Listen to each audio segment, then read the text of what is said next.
Hi guys, and welcome back to part 2 of my Iron Man model build titled Avenger Assembled. See what I did there? Okay, that was lame, I know, apologies. Right, so the kit, as you can see, is completely assembled.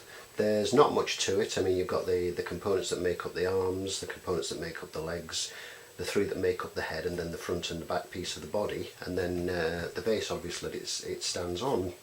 So you've got 3 pieces for each feet, and then you've got 4 for each leg for this area, and then for the thigh area, and then the same kind of thing for the hands, but you've got 2 pieces for the hands, 2 pieces here, 2 pieces here. Everything slots together very well. I did have a little bit of a wrestle getting the left leg, I think it was, to fit. The pin didn't seem to quite line up properly, so it was a little bit of a struggle just getting that to squeeze in there, but it did fit, and the body fits together very well. The seam lines on the body look like I might get away without having to use any filler on those, but I will need some dots of filler around and about. I don't know how well you'll be able to see this, but I've done a little bit of sanding around the joins, and say down here you can still see some shiny in the middle where the join is, where there's a little bit of a dip, and there's a couple of tiny sink marks on the knee protector pads just down here that will need filling as well.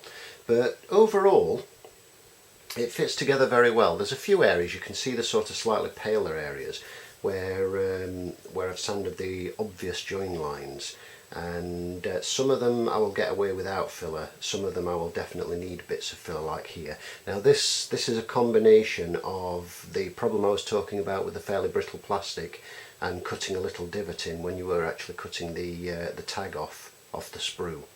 It's easy to do on hard plastic, and this is what's happened here. And a little further down is just a case of there's a bit of a dip where the 2 pieces join, so rather than sand that down too far and ruin the profile, a little dab of filler and then sand it down from there, and that will do the trick. So as I say, it's a very easy assembly, fits together very well indeed. Let's just give you a little bit of a close-up. Looks kind of good. Like the movie version, it's got quite an intimidating sort of look to it. The stance of this particular model kit has been moaned about in various places. If you do a search on the internet, you will find numerous forums and such where people have either built this kit and moaned about it, or not built the kit and moaned about it, but the general consensus is the stance is a bit boring. If you have a look around on eBay, you'll notice that there's a new Mark III kit with an improved stance, or a different stance. I mean, personally, I don't think that's bad at all. I mean, it's not a particularly dramatic pose, it's not particularly exciting, but it's the detail of the model that I like. So it's got 1 foot on the back here, 1 foot on the front, I think, on these pegs which have been retained. It's facing that way, and it's got its hand up in a repulsor blast motion. So it's a little bit more dramatic. There's also, having had a look around, there's also a Mark VI armour kit by Moebius, and I've also seen a Mark VII kit by Dragon, I think it was. So we've got quite a bit of variety on there now. It's pretty cool.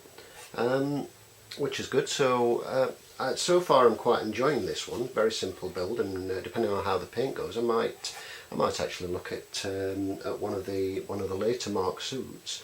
But I have to say, looking at the comparisons between them, because I've been looking at comparisons between the suits and what have you, and getting ideas for the colours and such, that I think I prefer so far the Mark III suit. I think the look of it, especially the lower leg pieces, they look much more chunky and much more sort of armoured suit-like than the later ones, which seem to be a bit more streamlined and yet a little bit more angular up here. The waist area is slimmer, the chest a bit more sculpted, and the sort of the muscle section here on the bicep section there is more angular on the Mark IV onwards. One that I would like to see is the suitcase suit, and so far I haven't seen, I've not actually seen one of those. That would be the Mark V. because if you look for the different marks on the web, you'll see the Mark 4 and then the Mark 6, which is the one with the triangular arc reactor piece on the chest. So the suitcase suit must be the Mark 5. If I'm wrong on that, please feel free to correct me, but as far as I'm aware that's the case. And I haven't actually seen a Mark 5 suit, which is unfortunate, because I thought that looked quite nifty. And let's face it, we'd all like one, wouldn't we? So there we are, the kit's built together. I have just glued, literally just glued the front and the back body pieces together, which means I've also glued in place the arms, and I've positioned it on the base so that I can apply some thin glue down the seams of the legs and get those to set in place, because I don't want them, there's a little tiny bit of movement on them. It does say don't actually glue the legs, leave them loose for locating on the base, but the way I see it is, once it's on the base, I should be able to glue that and still lift it up and off the base, should I wish to do so, which I'll need to do for painting and for painting the base obviously. But I do want the legs fixed in position because I don't want any sort of chipping of the paint or paint creep or anything like that, or any bits of exposed plastic if something does happen to move during the displaying of it. So there we go. There's the suit in its full glory. The height, as mentioned, the height of the figure alone is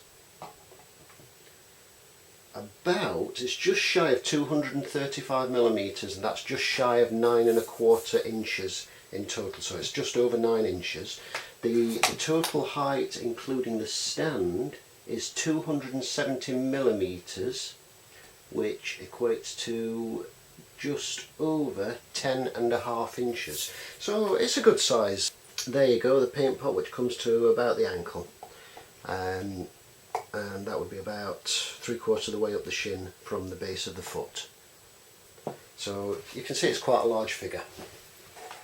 So there's the figure built, sitting on its base, and once the glue's set on there, I've already gone around there with a fine file and sort of smoothing in these joints. Pretty much every one of these mould lines where the pieces join need to be hidden.